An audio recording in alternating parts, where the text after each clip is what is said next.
Turn it off. Turn it off. Can we hear? You should be able to hear it. Can you guys hear us now? Now we got a double. Oh, we got an echo now. Yes. All right, here we go. Let me see. Oh, we gonna go. We need to get rid of that. Yeah. We can. All right. Okay. Somebody needs to turn their phone your off. phone's still on. Your phone on, or maybe it's your mic. You gotta exit out of StreamYard. You're still in StreamYard somewhere.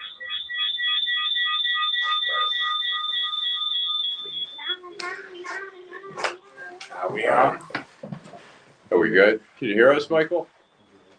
Okay. Hey, Michael, can you hear us now? Okay, great. Mike James, raise your hand if you can hear us. He can hear you. I can hear you. All right, he's got his phone on too. Maybe his phone is echoing. Maybe if the. Okay, the people say they can hear us. Yeah, you Yeah. should be able to hear. Now we got to know, Michael, can you hear us? Technical issues, ladies and gentlemen. You know, Detroit in black and white. We have Right. been through this before. Storms when I did live remotes at the other station. Listen, this uncharted territory. Hey, we're gonna do a reboot. Who we got today? We have Michael James. Okay. Michael James. Can we get him? He's Can we on. get Michael? Michael, can you hear us?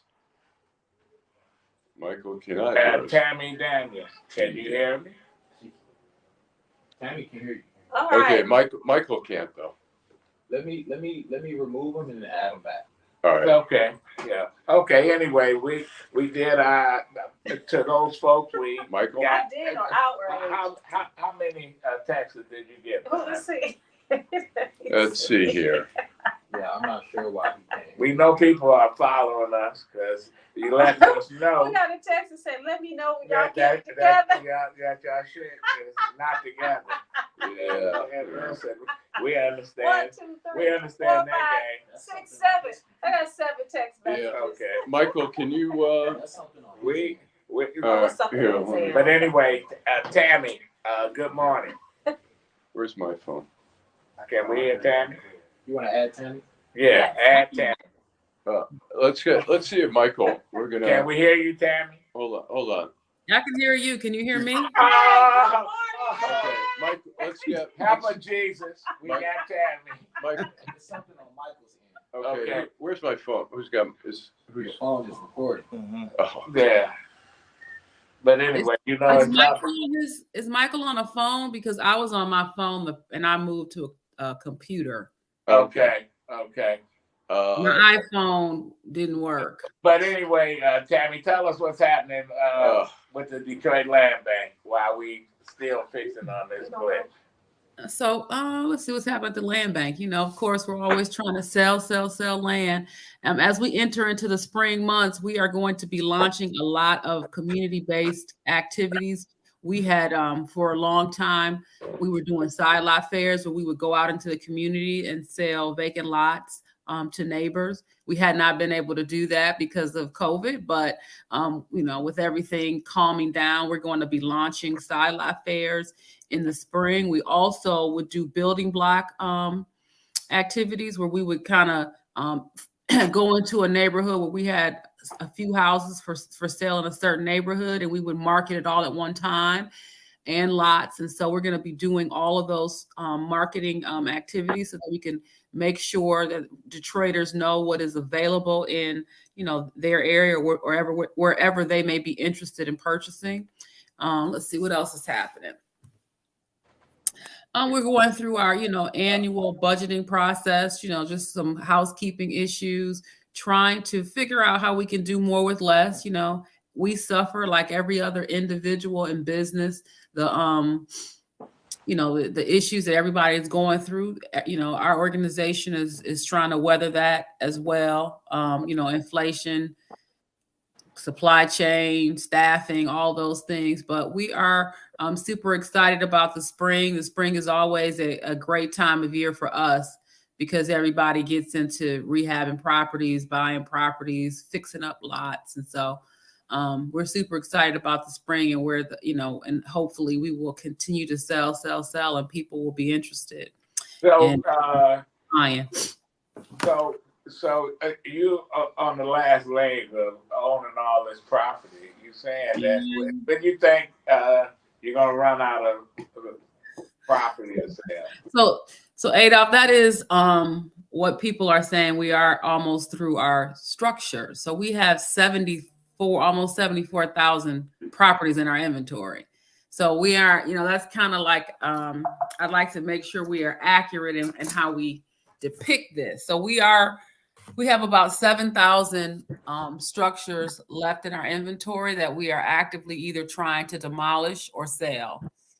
And once we get through those 7,000 properties, we will be through our current inventory. But we still have 2,000 properties in our inventory that are occupied by individuals. The landlord, the land bank is not a landlord, so they're staying there in many cases in all cases without our authority. But we try to we have programming to try to help people transition to purchase those properties if they are eligible for the programs. But what we found is that a significant population of those individuals don't qualify for our current programming. So our team is working on creating new programs to try to compassionately touch as many people in that pipeline as possible. Quickly, how do people get in touch with the land bank? Well, so our website is always the best way. If you're interested in property, go on our website, because you can make inquiries about property directly on our website. You can inquire to purchase property directly from our website. But if you don't, you may not be as computer savvy as all of that. So you can actually call our offices, 313-974-6869. Or you can send an email at inquire@detroitlandbank.org. So our website, buildingdetroit.org. Our call center main number is 313-974-6869. And our email is inquire@detroitlandbank.org. You know what, Tammy, I want to tell you, I read an article this past week, this week, and it was an educator. She bought a house. I forgot what area it was in, but she bought a house from the land bank. And that transformation, amazing. It was absolutely amazing. It looked so nice. I'm like, oh my God, I would want to live there. She put in over $30,000 in this house. Baby, that house is everything. So, to go from not owning a home to owning a home outright and, sinking that money into it. She took the money out of her retirement or whatever. It's just amazing. So, it made me think, is that something that I might want to do? I don't know about that, but I'm just saying, I've seen that.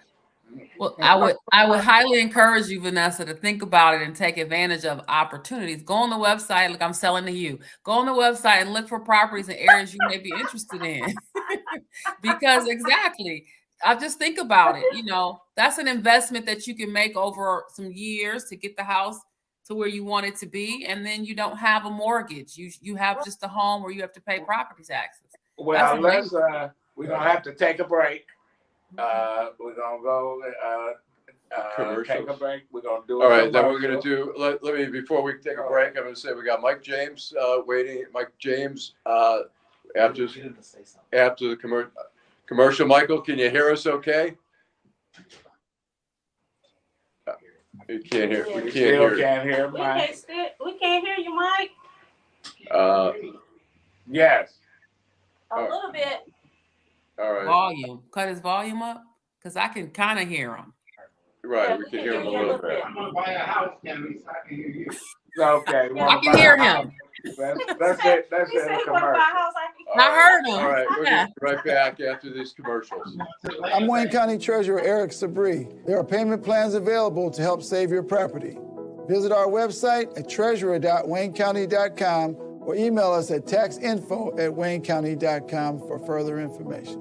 We're here to help. Okay, we're back. We got one. Go All right, ahead. we'll skip that for right now. All right. So, anyways, hopefully Michael can hear us, and we'll be able to hear Michael. Michael James, a good friend of mine, worked at the Detroit News together. He worked at the New York Daily News. He was the head writer for the Stephen A. Smith show on ESPN. So he's the one that put Stephen A. Smith on air.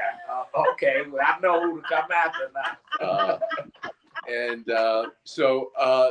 Anyways, I invited Michael on to talk about the Chris Rock special that a lot of us have seen.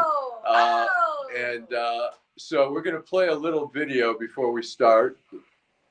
It's Joe, you want to Run DMC at the Nassau Coliseum. These niggas made brand new funk. I love this nigga. He made some great movies. I have rooted for Will Smith my whole life. I root for this motherfucker, okay? And now I watch Emancipation just to see him get whooped. Got me rooting for Massa, okay? Hit him again, Massa. Hit him again. So, Michael and I have talked about the show a little bit and talked about the reaction out there. First of all, Michael, what was your reaction after watching that? My reaction is Chris Rock. What do you expect? This Chris Rock being Chris Rock is the same guy he's been. All right, you know what? Let's see. We're trying to work on your. Yeah. All right. Can you hear me? It's better now. Yeah. I think so. It's Chris Rock, and it's who Chris Rock has always been since the beginning of time. And for anybody who had a problem with it, it's probably because it's just maybe he's not your taste, or he's not your taste anymore. But it's just Chris Rock being Chris Rock. I don't see the problem with it. I'll have to lie. I thought it was a lot of fun. And some people, you and I talked about this. There were some people on my Facebook page who were like, "Oh my God, he used the N-word. I'm offended by that." What's your take on that? Can you say nigga on the podcast? Hearing an echo in the background. I'm sorry. I'm asking you, can you actually say the word on the podcast? I'm sorry. We're having a little bit of a hard time hearing that. Apologies to everyone for little technical difficulties there. Yeah, this is like. And listen, I've been dogged out in worst case. But we gonna listen. This is only our third, right? This is our third week. So, and this is our first time in the studio. Yeah, so the first two were. It went smooth. But I'm sorry, we're still having a technical difficulties. But us hearing him, right? That's on his end. Yeah, but the people hear an echo. But we can hear Tammy loud and clear. Yeah. So, all right, we have. I don't want to hear what I got to say. I need you guys to hear what I have to say about it. And I didn't even watch it. Okay. All right. I did watch it. What do you think? What do you like it? I was like, that's what they get. You put your hands on somebody, that's what you get. Okay. I don't know what to say. Like, that's what you get. He has a platform and he used his platform and he paid you back. So right.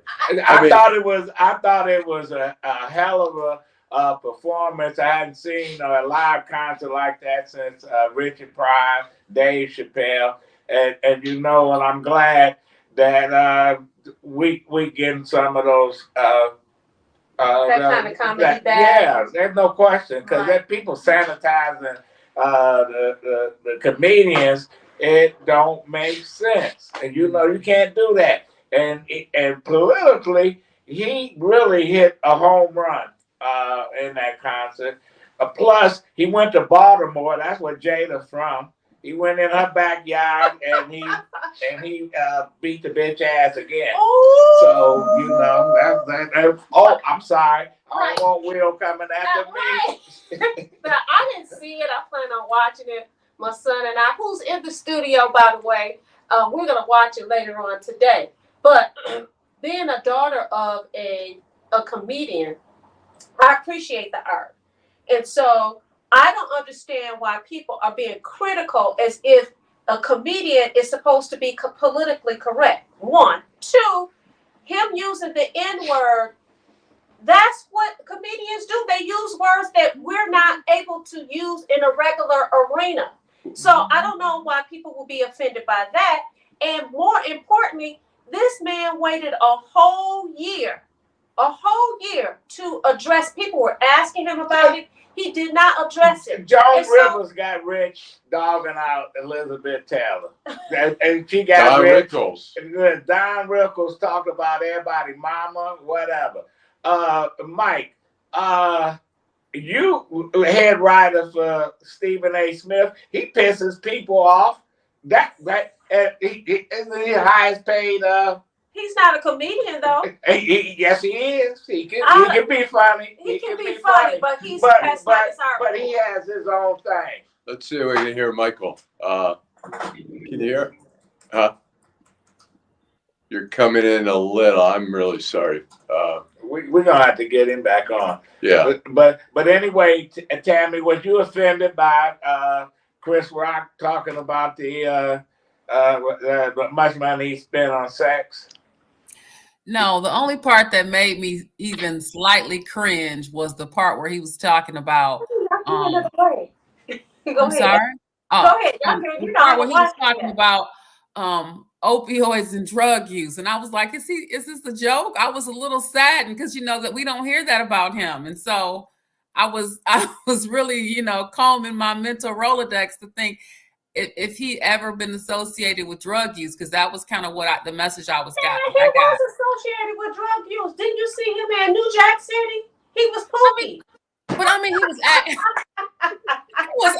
I'm talking about for real. So that was the only part. But no, I was not offended. I mean, first, he wasn't talking about me, so I couldn't be offended. But I felt like that was what you get again. Like you put your hands on him on national television, and he used his platform to whoop your ass back. So that was you threw a punch, and he threw a couple of them back. So I don't know what to say again. That was. Should have been expected, quite frankly. And I personally knew that at one point he was going to use his platform. He was going to, gin up all of the anticipation, wait. And I'm sure he made a boatload of money off of that special. And I don't know if I can be. All right. Yeah. Here we go. We can hear you. Thank you. Go ahead, Thank Mike. you. I'm so glad to be among you all. I agree with what Tammy had to say. The fact of the matter is this. I don't think I heard anybody address what would have happened had, say, Will walked up on stage and slapped a white man. What if Will had slapped, say, Bradley Cooper? What if Sarah Silverman had been on stage and said a joke like that about Jada? Would Will had, I don't know, 50 to 60 steps to decide not to do what he did, and he walked up on there and he slapped that man. I don't know if you can do anything worse, to a man publicly. If you've ever been slapped by a woman, which I have, try to walk away. Try to walk away. There is no way to walk away. You have to walk away, but there's no way to walk away with any kind of sense of dignity. Your legs are kind of jelly. You don't know how to react. You don't know how to act. Chris Rock took that. And I think a lot of the reason why people were so accepting of the fact that that Chris Rock got slapped is because it was black on black crime, and they don't care. Bottom line is they don't care that this black man slapped this other black man in front of. And again, as black people, 3 of us are on this show, 4 of us on the show are black people. There's just certain things you don't do in front of white people. You don't do that. Chris Rock was shocked. He was shocked to his core by Will Smith doing what Will Smith did. And it had nothing to do with Chris Rock whatsoever. What Chris Rock said during his His content was absolutely accurate. It was selective outrage. But I'll say this is the only thing I can say positive about Will Smith. Will Smith has spent his entire career making himself socially acceptable to a white audience. That was probably as close to the real Will Smith as you ever saw. Him walking up there. I'll tell you, I will never watch. I love Chris Rock, him, Dave Chappelle, some other comedians are some of the greatest social commentators and the strongest voices. Jon Stewart, really powerful voices in our society. And I will never watch a Will Smith. I used to watch. I saw most of his movies. I won't watch him again. Well, let me I'm say just this. repulsed by what he did. I've never been a Will Smith fan, okay? Mm-hmm. And quite frankly, I didn't think he was a good rapper. I didn't think he was funny at all, okay? And the few movies that I saw, which was the Bad Boys for Life, they were just okay for me, okay?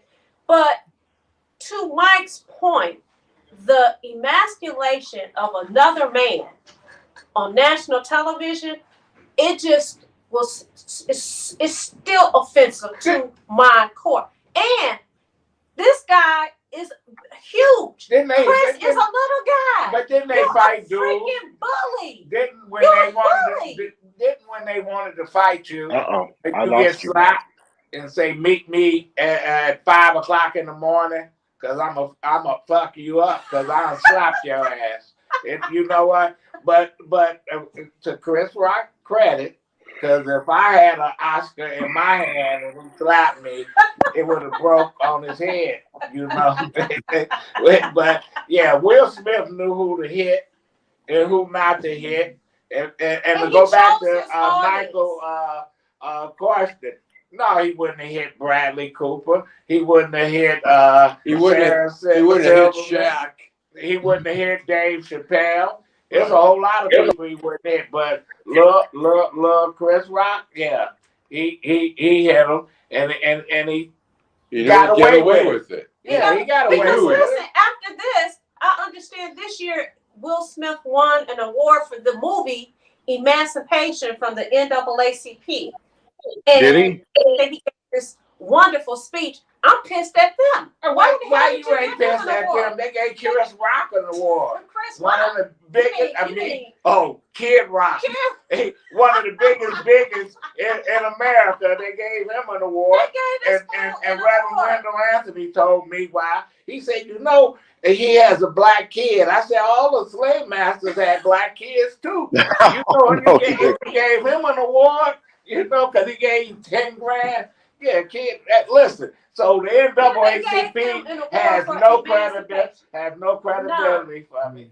And plus, Will Smith playing that ex-slave, you have seen the powerful picture.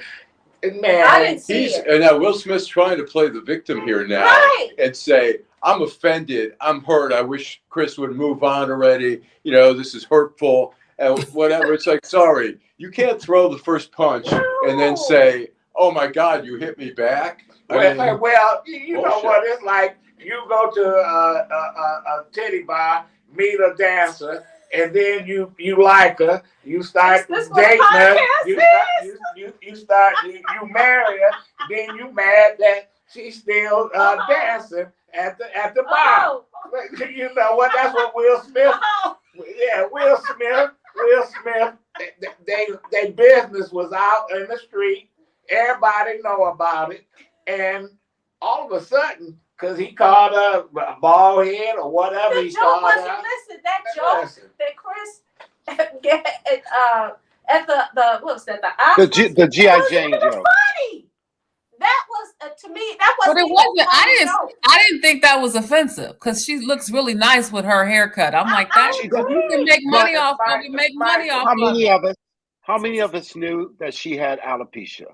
Most of us didn't know she had alopecia. No. And you, I'm not sure your name in the white shirt here, but Vanessa, if you, Vanessa, you don't see that name, sir. Vanessa will never be forgotten. It will never be forgotten. But you don't seem to watch a whole lot of movies. Had you watched Will Smith movies? No. What I'm saying is, had you watched had you watched G.I. Jane, you would have at least understood the joke.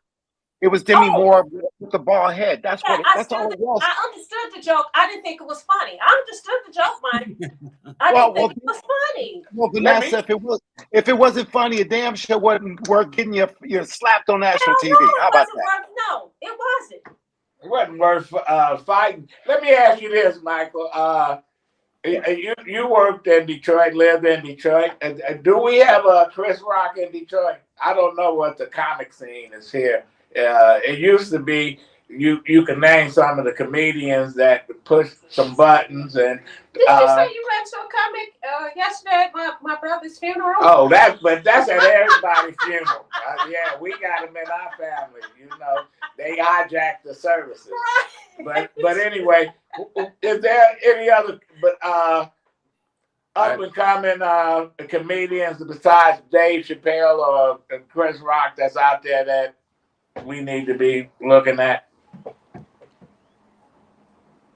In general. Michael? I don't. In Detroit, anywhere. Wow. You know, I really don't know. I mean, outside of the old heads, the standards, the Chris Rocks, the Dave Chappelles, the Jon Stewarts, all the ones that I know are kind of aging out now. You know who's on Netflix? Before you go, we're gonna take another break. We're gonna quickly, and then we come back. All right. This is Detroit in black and white. Raw. Yeah, it is raw. Unfiltered. I'm telling you, we're having a delicious. I'm Wayne County Treasurer Eric Sabri. There are payment plans available to help save your property. Visit our website at treasurer.waynecounty.com or email us at taxinfo@waynecounty.com for further information. We're here to help. Nearly 30,000 vacant lots all over the city of Detroit are for sale right now. That's right. Nearly 30,000 vacant lots are available now, starting at just $100. The lot next to your house or the lot down the street. Make it yours today in just a few simple clicks. Find out if it is available by visiting buildingdetroit.org. At the Detroit Land Bank Authority, side lots are just $100 and neighborhood lots sell for $250. You can apply and pay online today by visiting buildingdetroit.org. And if you don't see the lot you're looking for, call our offices. Our phone number is 313-974-6869. Again, that is 313-974-6869. We have already sold more than 21,000 vacant lots to Detroit homeowners. Make today your turn by visiting buildingdetroit.org. Okay. Michael, since we got you here, moving on from Kid Rock, I understand Chris Rock, Kid Rock, whatever Rock. Kid Rock is coming to Detroit. Okay, I'll be out there burning Confederate flags. I understand that you working on a book on I thought he created techno music in Detroit. I want to know what's the real deal of it. Oh, he's writing a book about Derek May? Yes. Oh. Yes. The real deal is that probably one of the most famous dance tracks of all time is called Strings of Life. It's written by Derek May and myself. This is like 1986. What happened is over time in the years that have passed by since I left Detroit and came to New York, I heard a lot about Derek's kind of shady business practices. I mean, he probably ripped me off to the tune of about $2 million over the years. I just kind of let it go because, you know, I live well. So I let it go.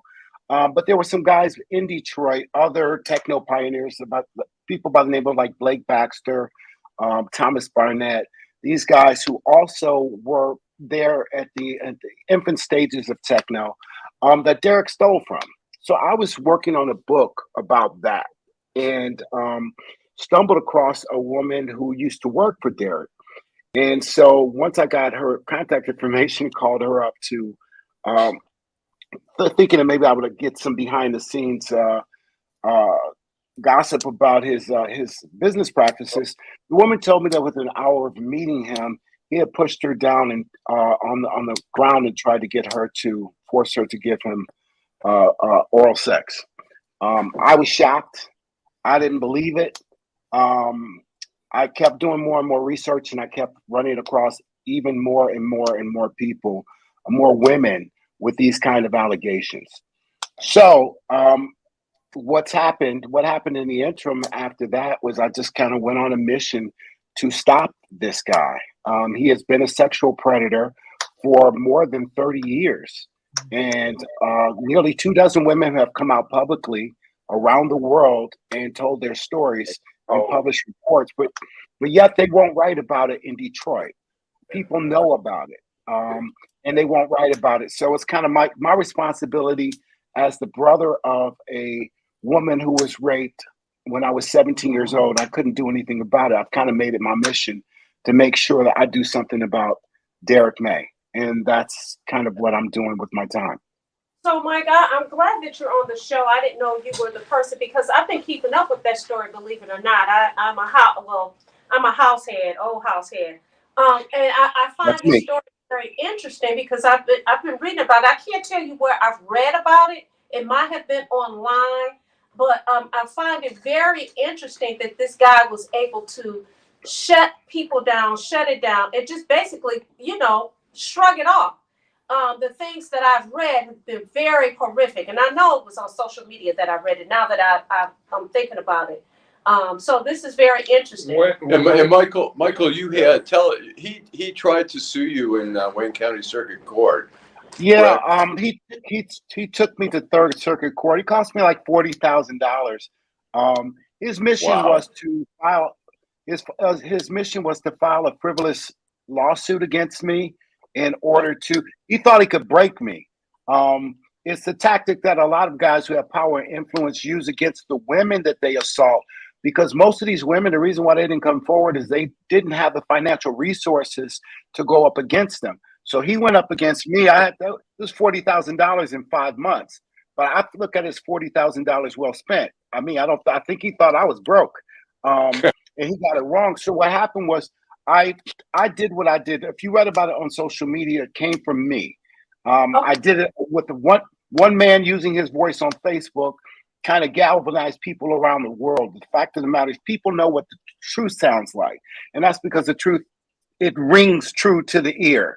And I just kept repeating that message, and finally it got out to enough people, and people understood I was telling the truth. And then all these women came out. So if I can go for just a second, it was my intention to get him.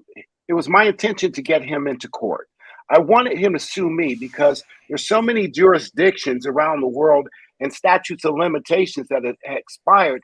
I thought if I got him into court and we can get to depositions, what would end up happening is I could get those women's story. I could bring them in through depositions, even if they weren't actionable from a judicial standpoint. I could get their stories on record, and maybe some prosecutors or maybe some police, law enforcement around the world will go check into this guy. But you know what? In the city of Detroit, where I'm from, and where I learned the journalistic trade at the Detroit News, nobody would write about that. That was news. If it's news when Bill Cosby and R. Kelly and Harvey Weinstein get accused of rape and sexual assault, it is news when one of your favorite sons, an alleged founder of techno, the same when that same thing that when he's accused. You said he didn't found techno. He's not the guy that created the sound.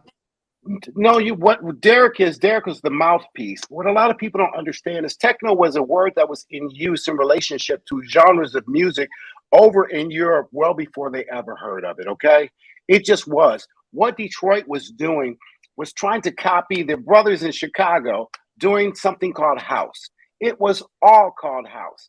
And what happened is, what happened is when the guy his name is Neil Rushton, he's a UK promoter. When he came to Detroit, he came for a song called Nude Photo, which was written by Thomas Barnett, stolen by Derek May. What Neil tried to do is he wanted to find a way to differentiate what was happening in Detroit from what was going on in Chicago as a marketing ploy. So they came up with techno. but it was all the same music. If you go back and close your eyes and listen to what they were doing in Chicago and listen to what they were doing in Detroit, it was the same stuff. So what they ended up doing is they stole the use of a name, techno, that was already in use over in the UK. I'll put it to you this way: if I could, Why don't you hold tight for a minute? We gonna take a phone call. We working on this. Are you there, caller? Yeah, here. All right. Yeah. You have it on speaker. You have a question. You have it on speaker. Hold on a second. Hold on. Turn it up. Put it on speaker. Turn it up. Hold on. Okay. Go ahead. Yes, I'd like to congratulate y'all, Adolph and the rest of your crew for having your own podcast. And I thought y'all got hijacked by that old station. That's why y'all was having We did. I thought y'all got hijacked because I thought they was hating on y'all, and they found out that y'all had your own podcast, and they was trying to shut y'all down for hate. For hating on y'all. But I like to congratulate y'all, and I will be listening. Okay, thank you, and thank you very much. When is your book? We're gonna wrap this up, Michael. When your book coming out? I'm working on 3 books at the moment right now. I expect that you're going to see the first one you will probably see will be in my hand probably as soon as the first week in April. Okay. I can always come back anytime and give you all the details. And we want you to come back. Absolutely. Okay, you know what? I'm sorry about we gonna be polished, and I know all you haters out there. Yeah, it was a clusterfuck, but here we are. We ain't going nowhere. We'll be back every week, and we're gonna get better and better. And Michael James, by the way, can't wait for the book, and we want you to come back. Can't wait for you to come back, Mr. James. And give us the 411. I won't forget you for sure, Vanessa. No, it's absolutely my pleasure. Anytime, guys. Anytime. Okay, thanks, Michael. And final thought, Tammy. Oh wow! Why you put it on me, Adolph? I don't have no final thoughts. I just sell that house. Sell those houses. What are you talking about? I'm just excited. I'm excited for you. I'm excited for you and the team and your new platform, and I'm sure it's gonna get so much traffic and people. I see all the comments scrolling in the screen right now. I'm sure it's just gonna be even bigger and better than it already was. So I'm super excited to participate. Thanks, and thanks for your support. And Detroit Land Bank, you've been doing your thing. Actually, let's salute. It's Women's History Month. We had International Women's Day. This is a sister that's running the Detroit Land Bank. Okay. Kudos. Kudos. All right. Final thoughts. Final thoughts. I just pay attention to the elections and, pay attention to what the state legislator is doing. I mean, we have a Democratic-controlled state legislator. We're hoping for some gun legislation, for some voting rights legislation here in the state of Michigan, and I hope that it becomes contagious. I hope the legislature here in Lansing can be a template for other states to adopt, particularly in gun issues, which is long overdue. Go ahead. My final thoughts is I want to thank everyone for being so supportive of me. If people have been paying attention the last couple of weeks, my brother made his transition. We had his celebration of life yesterday, and it was truly a celebration of his life. So I'd like to thank everybody for being supportive, and I want to encourage everybody to continue to be supportive of us in Detroit, Black and White, our podcast. We moved from sitting at our homes to an actual studio. This is our first time in the studio, and as we're at Apex Studio in Ferndale, Michigan, and we will be better and better and better. And I want to say, I had an outrage before, the sound smacked me in the face. But anyway, The 4 young people that got shot, 2 died in Mexico, Oh, and they yeah. get an apology from the drug For the cartel, right? Now that is an outrage. Well, And you know what? That is an outrage. They killed these folks, said they was Haitians. But you know what? Listen, I'm not surprised because there's a the U.S. State Department alert for African Americans going to the Dominican Republic. They getting picked up by Dominican officials to be sent back to Haiti. So they don't know the difference, and yet they come over here and want to whatever. But that was my outrage. That's an outrage. But anyway, Well, the cartels don't want the heat. You know, when you kill Americans on foreign soil, you're going to have the FBI Right. and everybody else, and possibly, you know, working the State Department.